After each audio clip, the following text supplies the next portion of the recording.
Gjamat e zi në vetura tashmë lejohen në Kosovë, por cila është procedura?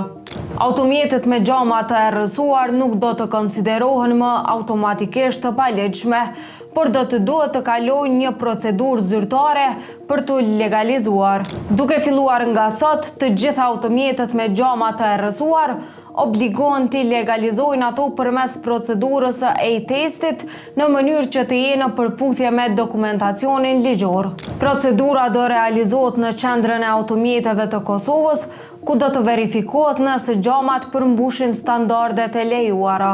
Autoritetet theksojnë se në mungesë të e-testit, foljet në gjama do konsiderohen të parregullta dhe mund të rezultojnë me ndëshkime për shoferët. Pronarët e automjeteve që kanë vendosur folje këshillohen të paraqiten në qak për testim në mënyrë që të shmangen gjobat e mundshme.